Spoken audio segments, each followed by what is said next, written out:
당신과 함께 행복하세요 하면서 인사 나누겠습니다.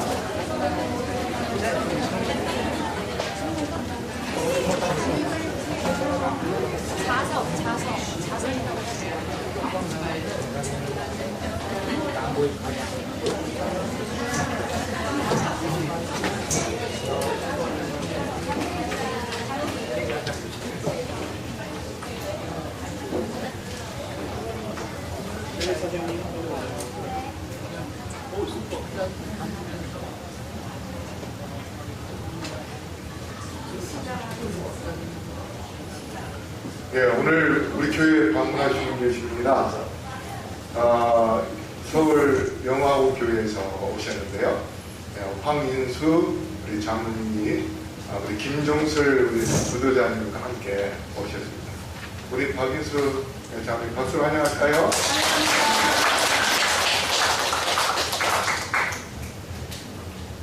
지금 컴퓨터가 지금 더위를 먹어가지고 지금 다시 껐다 켜야 됐습니다. 네, 오늘 제목은 이 선을 베풀 힘이라는 제목으로 말씀을 드리겠습니다. 우리 기억자를 암송해 볼까요? 시작. 사랑하여 내 영혼이 자기같이 내가 원하여주고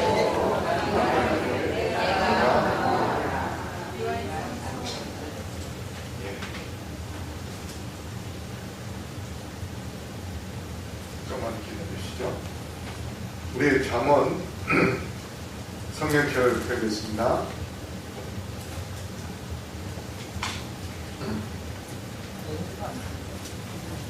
잠언 3장 27절 28절입니다.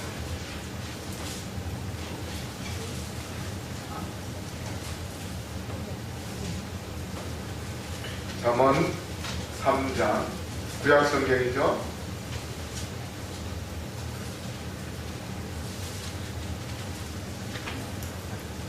잠언 3장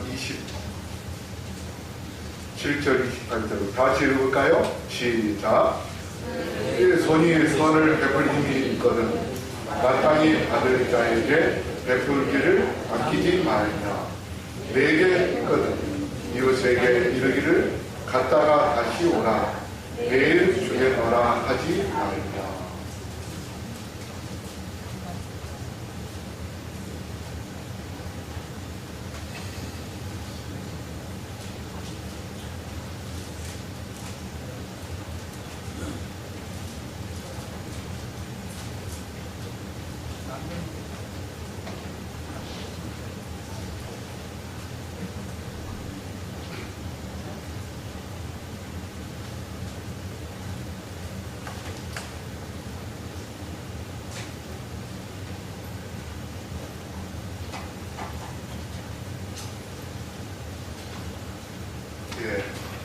자, 여기 보면 내 손이 선을 베풀 힘이 있거든 했습니다.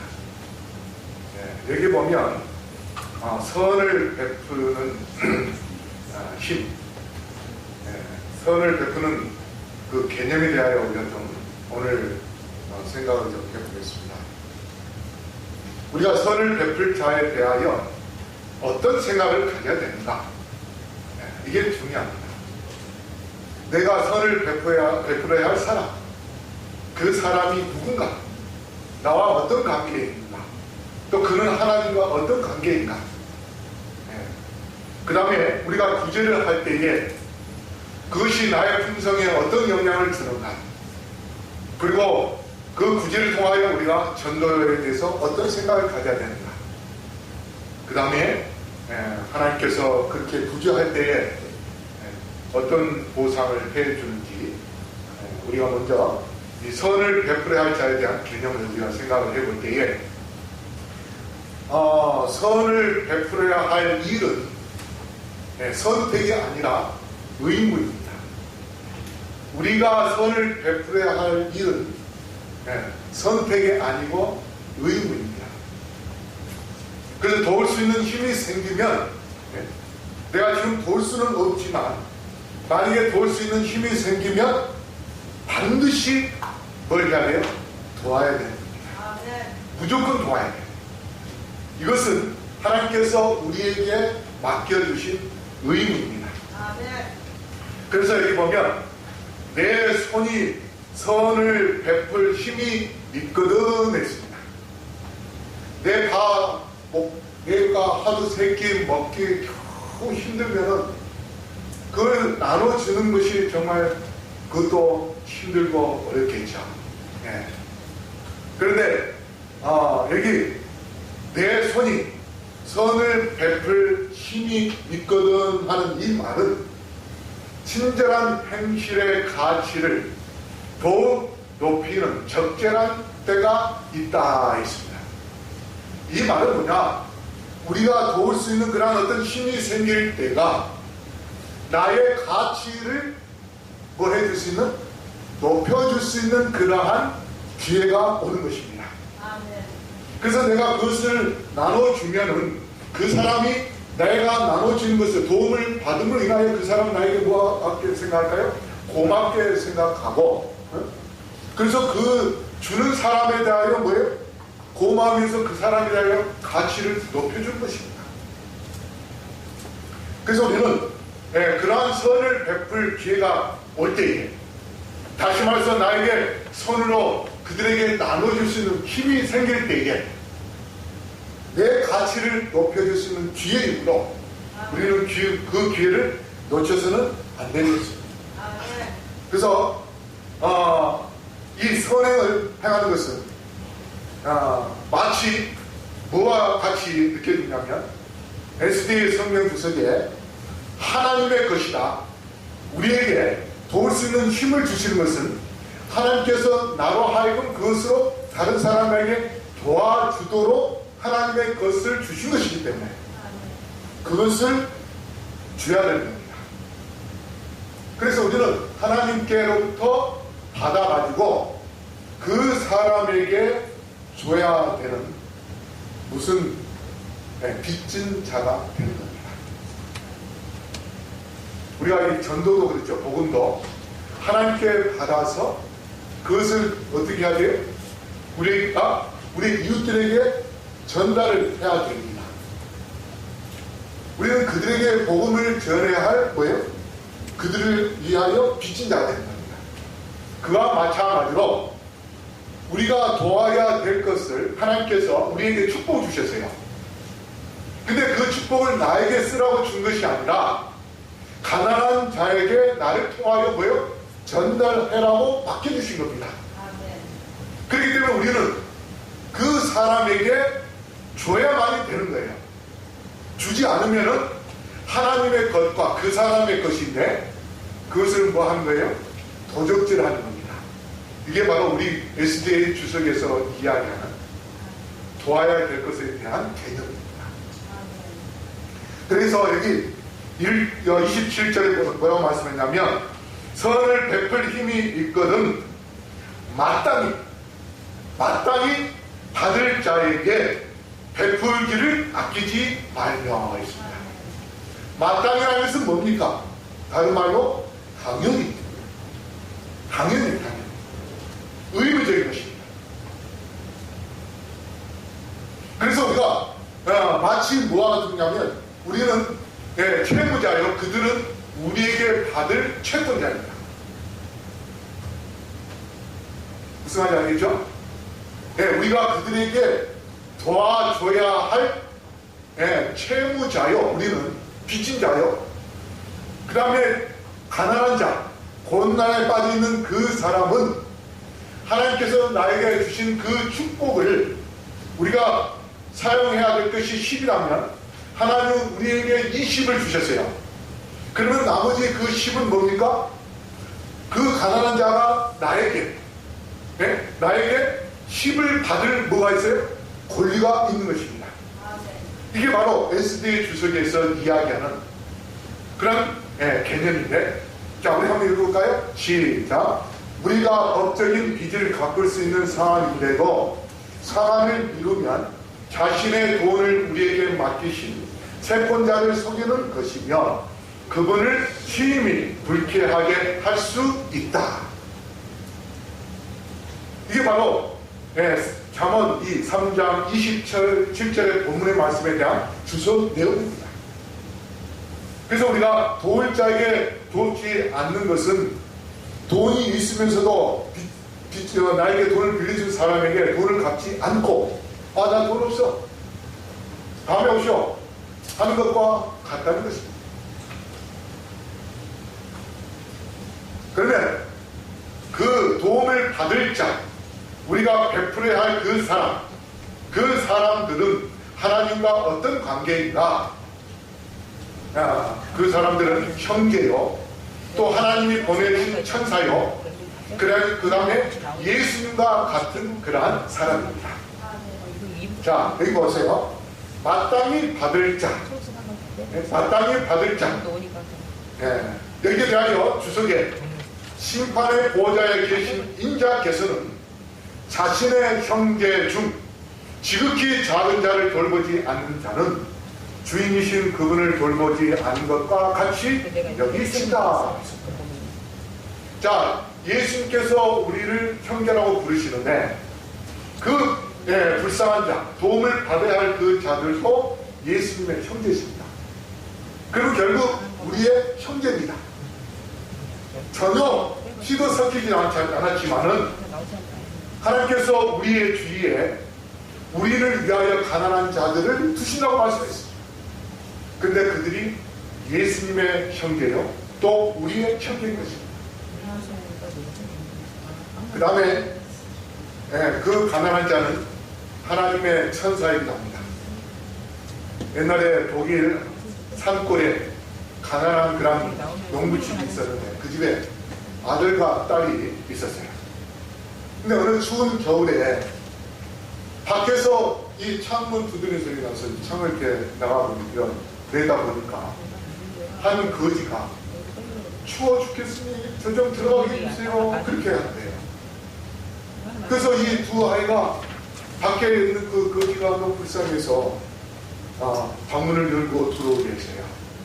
그래서 따뜻한 하루에 함께 한 다음에 빵하고 우유를 먹을 것을 줬습니다. 그리고 이제 저녁에 이제 자게 될 때 그 거지를 자기 침대에 딱 내놓고 침대에서 자. 그래서 이 남매는 마루에서 잤어요. 바닥에서. 그러고 난 다음에 새벽에 갑자기 막 해가 들어가는데 이 두 남매가 일어났는데 한 무리의 소년들이 건물 타고 소리가 나는데 고요한 밤 거룩한 밤, 그 소리가 들리는 거예요. 그래가지고 그 빛이 너무도 환하고 너무도 그 세상에서 보지 못한 그런 광경을 보게 돼서 이 두 남매가 자기들만 보기가 아까우니까 그 침대에 자고 있는 그 거지를 깨우러 갔어요. 갔더니 이미 거지가 딱 앉아있는 거예요, 깨어서. 그래가지고 그 거지한테 야야 우리 밖에 나가보자고 그렇게 이야기하니까 이 거지가 뭐라고 이야기하냐면 나는 그리스도의 천사다. 그렇게 이야기하는 거예요. 그러면서 세상에 착한 아이를 찾으러 왔는데 너희들이 이렇게 착한 것을 내가 오늘 보고서 너희들에게 내가 선물을 주노라. 그렇게 하면서 추위나 배고픔에 떨지 않고 계속 배고픔을 느끼지 못하도록 하기 위하여 특별한 떡을 주고 떠났습니다. 그 특별한 떡이 뭘까요? 뭐도 보고도 사라지지 않는 떡. 아니 실제적 떡입니다. 실제 떡. 대에서 떡 먹어도 줄어들지 않는 떡. 그 떡을 추구하세요. 우리가 만나는 거지가 하나님께서 천사로 가장해서 우리를 시험하는 그러한 거지가 될 수 있습니다. 그런데 우리가 그 거지를 대적할 때에 11서 13장 2절에 뭐라고 이야기했습니까? 손님 대접하기를 믿지 마라. 이로써 부지 중에 천사들을 대접한 이들이 있었느니라. 누가 대접했었습니까? 성경에 아브라함이었습니다. 아브라함이 길 가는 3명을 대접했는데 그가 누구였어요? 천사야, 하나님이었지 않습니까? 그 다음에 또 우리가 베풀어야 할 그 자들이 누구냐? 마태복음 25장 45절 같이 읽을까요? 시작. 이에 임금이 대답하여 이르시되 내가 진실로 너희에게 이르노니 이 지극히 작은 자 하나에게 하지 아니하는 것이 곧 내게 하지 아니하는 것이니라 하시니라. 자, 우리가 물 대접, 대접을 해준 것과 대접해준 것과 그 다음에 헐벗었는데 옷을 주지 않는 자는 마치 예수님에게 물을 줘야 되는데 주지 않고 옷을 주지 않는 것과 같다고 말씀했습니다. 그렇다면 우리가 길 가는 사람에게 물 대접 한 컵을 주는 것은 마치 누구에게 준 것과 같다고요? 예수님에게 주는 것 같아요. 그러므로 우리가 손에 베풀 힘이 있을 때에 마땅히 받아야 할 자에게 준 것은 곧 누구에게 준 것과 같은 겁니까? 예수님에게 준 것과 같습니다. 아멘. 그래서 우리는 단순히 그들은 가난한 자가 아닌 우리가 그들에게 베풀 때에 그것이 바로 예수님을 정말 사랑하는 마음으로 베푼 것이고 우리가 그들에게 주었을 때에는 예수님에게 주는 것과 같은 그러한 줌이 되는 것이고 나눔이 되는 것이고 그래서 우리가 그것으로 인하여서 그들에게 사랑을 베풀어 줌으로 인하여 진정으로 우리가 믿고 우리에게 구원을 주신 예수님에게 사랑하는 것과 똑같은 것임을 기억하시고 우리 모두 다 예수님을 진정으로 사랑하는 그런 주님의 백성들 되기를 간절히 바라겠습니다. 그래서 이 구제의 중요성에 대하여 이야기할 수 있는 것은 뭐냐면 안식일에 행한 것은 안식일을 범하지 않은 것과 같아 있습니다. 우리 다 같이 한번 읽을까요? 시작. 자비와 자선의 일은 주님의 목적과 일치한다. 그런 일들은 시간이나 장소에 구애되어서는 안 된다. 괴로워하는 자를 구제해주고 슬퍼하는 자를 위로해 주는 것은 하나님의 성의를 존중히 하는 사랑의 활동이다. 그러므로 여러분 구제 사업은 노동이 아닌 거룩한 일입니다. 거룩한 것입니다. 그렇기 때문에 거룩한 안식일에 구제 사업하는 것은 안식일을 지키는 것과 똑같다고 그렇게 말씀하십니다. 그래서 거룩한 안식일에 그 구제 사업을 함으로 우리는 더 거룩한 안식일을 보낸 것입니다. 그 다음에 이 구제 사업을 할 때에 우리가 뭐 하게 되는가? 진리가 전파되어 백성들이 각성하고 회개하는 곳에는 어디에 있든지 신자들은 사랑의 활동으로 즉시 연합해야 한다. 여러분 활동하고 그 다음에 구제 사업을 함으로 인하여서 뭐 하기가 쉬워진가 하면 연합하게 되기가 쉽습니다. 최근에 인천의 어느 장로교회는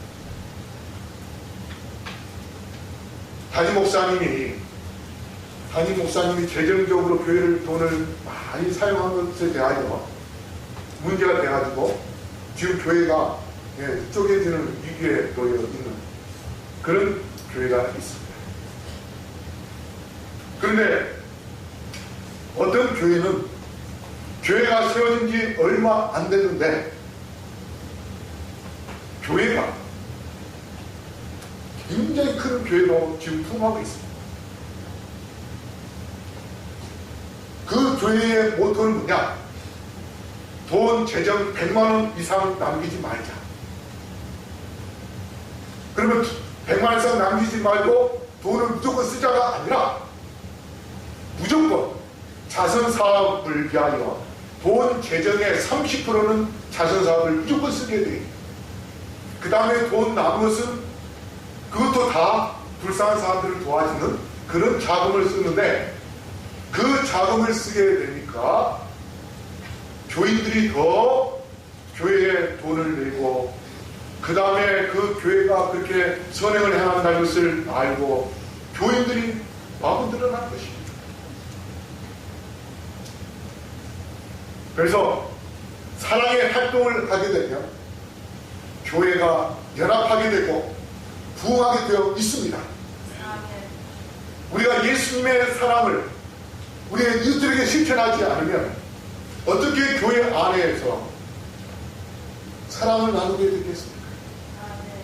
그런데 그러한 사랑을 나누는 그러한 봉사 활동이 이루어질 때에 이 교회가 사랑으로 뜨거워지게 되고 있고, 그러므로 인해서 이 교회는 그 뜨거운 사랑에 의하여 연합하여 더 크게 통하게 되어 있음을 기억하게 되기를 바랍니다.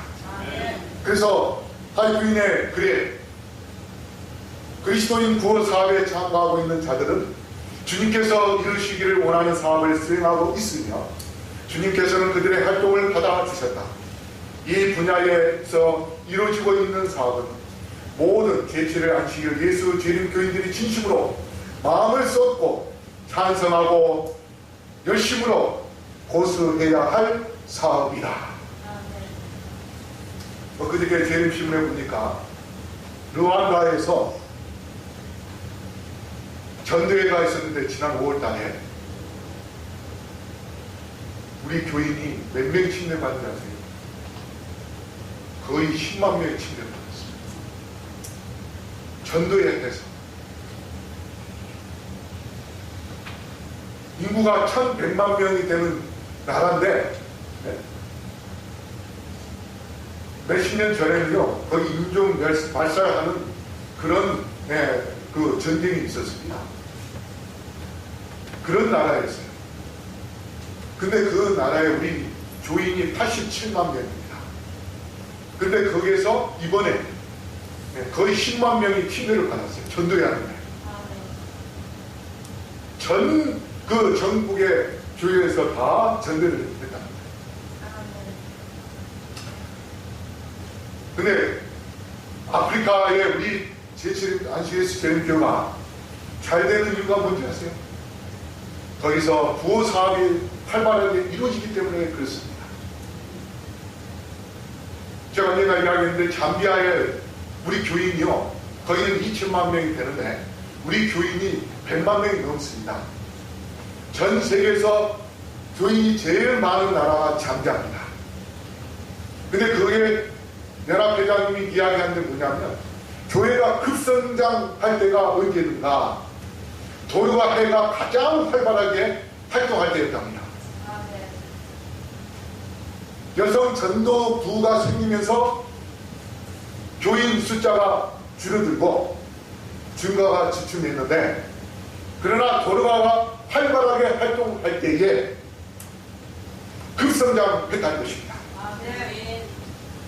그래서 교회가 부흥함에 있어서 가장 중요한 것은 특히 오늘날 지금 한국의 이 시대에 많은 교회가 재정적으로 문제를 일으키는 그러한 가운데 있을 때에 정말 진실된 교회가 어딘가, 참 진리 교회가 어딘가, 그들이 먼저 찾을 때에 제일 먼저 보는 게 뭔가 하면 그 교회에서 구제사업을 얼마나 하느냐, 이걸 먼저 보는 것입니다. 그렇기 때문에 우리가 하나님의 말씀을 전하기 먼저 그들에게 사랑의 떡을 나눠줄 수 있는 그러한 봉사를 할 때에 그 사랑의 봉사로 인하여서 그들이 마음을 열고 예수님을 믿는 그런 역사가 일어난 것입니다. 그래서 이게 진심으로 마음을 쏟고 찬성하고 열심으로 고수해야 할 사업이 뭐다? 구제 사업이다. 이렇게 하면 우리의 품성이 달라집니다.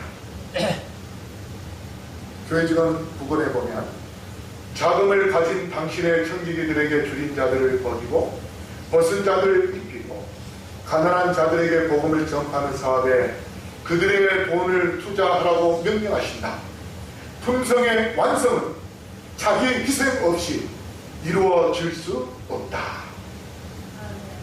품성의 완성을 이루는 데 있어서 가장 좋은 게 뭡니까? 바로 구제사업입니다. 우리가 그들에게 사랑을 나눠주는 것, 예수님의 사랑의 품성을 우리가 소유할 때에 그들에게 사랑을 나눠주는 그런 구제를 한 것입니다. 사랑이 없으면 돈이 아무리 있어도 구제할 수가 없습니다. 웨슬레가 이렇게 이야기했습니다. 우리가 장차 하나님 앞에 설 때에 세 가지 질문을 받을 것이다. 하나님께서 우리에게 질문하는데요, 내게 준 시간을 어떻게 썼느냐, 내게 준 돈을 어떻게 썼느냐, 그리고 내게 준 자녀를 어떻게 가르쳤느냐. 이 세 가지 질문할 때 여러분 뭐라고 대답을 하시겠습니까? 하나님, 제가 그때 2016년도에 독거노인에게 과일을 배달했습니다. 우리가 하나님께 뭐예요? 할 말이 있습니다. 그렇죠? 우리가 하나님께서 나에게 맡겨주신 그 모든 자금을 나를 위하여 사용하라고 주신 것이 아니라 우리의 이웃들을 위하여 사용하라고 맡겨주신 뭐예요? 자금입니다.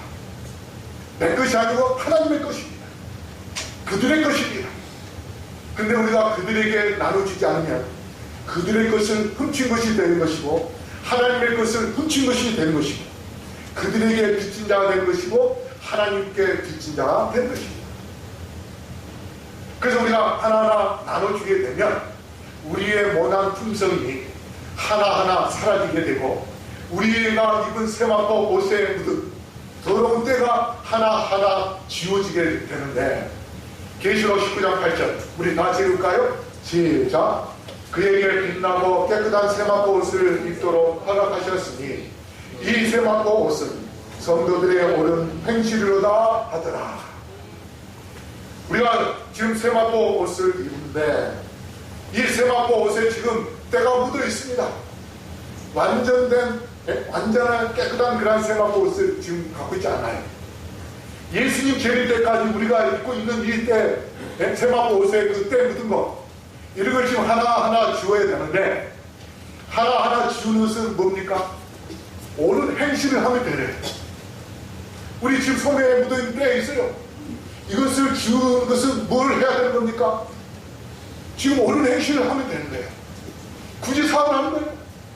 그러면 그 옳은 손에 묻었던 그 때가 사라지게 되어 있습니다. 그렇게 해서 완전한 그런 옷을 입고 우리가 예수님을 만나야 되는 것입니다. 야고보 1장 27절에 우리 같이 읽을까요? 시작.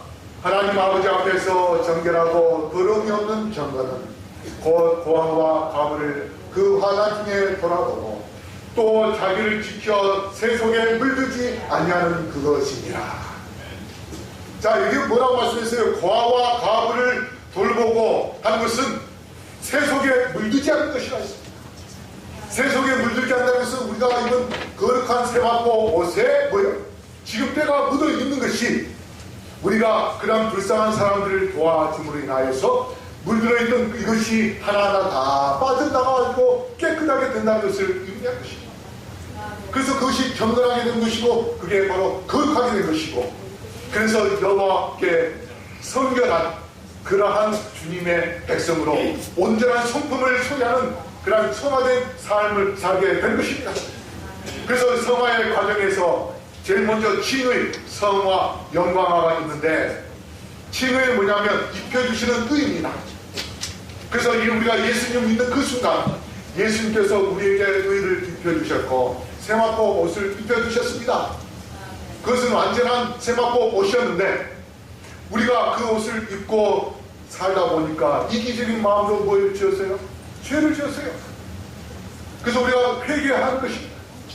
그런데 우리가 회개는 해야 되지만 우리의 품성은 무엇이에요?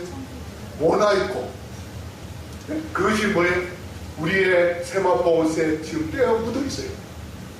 그런데 성화는 나눠주는 의입니다. 하나님께서 우리에게 은혜를 나눠줌으로써 우리가 점점 뭐예요? 성화된 삶을 사는데, 바로 그 성화된 삶을 살기 위하여 나눠주는 의를 이루기 위해서 우리는 뭡니까? 하나님의 사랑을 나눠줘야 되는 겁니다. 하나님의 사랑을 나눠줄 때에 우리가 성화된 삶을 살 수 있게 되는 것입니다. 그래서 청지기 340쪽에 사람들은 마음속에 참된 품성을 행동으로 나타낸다. 우리 주위에는 온유하고 겸손한 정신을 가진 자들, 자기 주위에 있는 자들을 돕기 위하여 많은 굳은 일을 하면서 그것은 아무것도 아니라고 생각하는 자들이다. 구제 사업을 하는데 뭐예요? 불평하지 않고 뭐 한다고요? 오히려 내가 이 구제 사업을 하는데 너무 행복해, 너무 감사해, 이런 정신을 가진 자, 그러한 사람이 온전한 그런 품성을 소유한 자가 된다고 그렇게 말씀합니다. 그러면서 잠언 21장 26절 다시 한번 읽어볼까요? 시작. 어떤 자는 종일토록 탐하기만 하나 의인은 아끼지 아니하고 베푸느니라. 그러니까 우리가 나눠주는 일에 열심을 낼 때에 결국은 의를 이루는 의인이 되는 것입니다. 그렇게 함으로써 이제 우리가 전도하게 되는데 각 교회가 마땅히 해야 할 일 하면서 우리는 가난한 자, 압제받는 자, 고통당하는 자, 빈곤한 자를 주위에 모으는 일은 이 시대를 위한 지대를 믿는 모든 교회가 벌써 오래전부터 마땅히 하고 있어야 할 사업이다. 이렇게 말씀하십니다. 이 구제 사업은 우리가 마땅히 해야 할 그러한 사업이라고 말씀하십니다. 그렇게 함으로 인해서 우리가 어떠한 기회가 오는가, 이런 일을 함으로써 우리는 십자가에 달리신 그리스도를 제시할 좋은 기회를 가지게 된다. 우리가 그들을 만나서 사랑을 주면 그들에게 십자가를 제시할 수 있는 기회가 온다고 말씀하시죠. 하나님께서는 가난한 자들의 기도를 들어주십니다. 그렇기 때문에 우리가 그들을 찾아가는 것은 곧 하나님의 뜻을 이루는 그러한 놀라운 역사를 이루게 될 것이고, 그래서 우리가 그러한 봉사를 할 때에 우리가 11조를 통해서 하나님의 축복을, 물질적인 축복도 받지만은 구호 사업을 함으로 해서 인하여 우리가 축복을 받게 되는데, 잠언 11장 24절 25절 우리 다시 읽을까요? 시작. 흩어 구제하여도 더욱 구하게 되는 일이 있나니 과도히 아껴도 가난하게 될 뿐이니라. 구제를 좋아하는 자는 풍족하여질 것이요 남을 윤택하게 하는 자는 자기도 윤택하여지리라. 우리가 아낀다고 해서 잘 살게 되는 것이 아니라고 말씀하십니다. 그 아끼다가 결국은 어떤 재앙이 내리고 지진이 일어나서 순식간에 다 사라져 버릴 수도 있습니다. 그런데 우리가 정말 나누기 위하여 즐겨 할 때에 하나님께서는 오히려 우리를 더 윤택하게 해주시겠다고, 그 다음에 또 가장 풍성한 보상을 받을 사람들은 그들의 활동과 열심을 가난한 자와 고아와 압제받는 자와 고통당하는 자들을 위한 자비롭고 부드러운 연민의 정을 조화시킨 자들일 것이다. 하나님께서 가장 풍성한 보상을 구제사업하는 자들에게 주시겠다고 말씀하셨고, 그 다음에 구호사업 324쪽에 또 남을 행복하게 하는 진미, 남을 행복하게 해주는 진미를 느끼면서 결국은 자신도 뭐예요? 행복을 느낄 것입니다. 마지막 성지기 보면 340쪽 우리 다시 읽어보고 마치겠습니다. 시작. 그들은 마지막 날에 그리스도께서 낙심한 자들에게 한 자신의 친절 말을 주목하시고 가난한 자들을 구제하기 위하여 준 아주 적은 선물, 그가 행한 자부정까지도 계산한 사실을 알고 놀랄 것이다. 주께서는 그 정신을 헤아리시고 그에 따라서 보상하신다. 우리가 작은 걸 하나 주는 것 가지고 하나님께서는 뭐하고 계신다고요? 계산하고 계신다고 했습니다.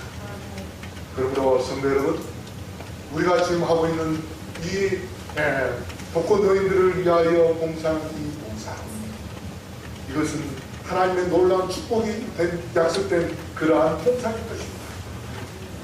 그러므로 우리 모두가 더 열심히 가난한 자들을 위하여 사랑을 나눠주기 위해서, 그들이 우리를 통하여 예수님을 발견할 수 있도록 구원의 통로, 축복의 통로로 사는 주님의 백성들이 되기를 간절히 바라며 말씀을 마치겠습니다.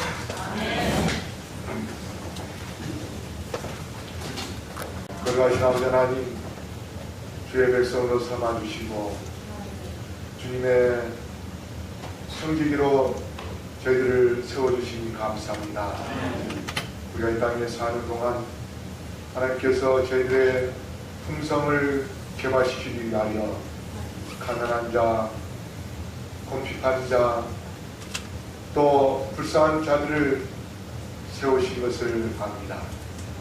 아버지, 우리가 그들에게 사랑을 나눠주므로 사랑의 하나님의 품성을 소유할 수 있게 하여 주시옵소서.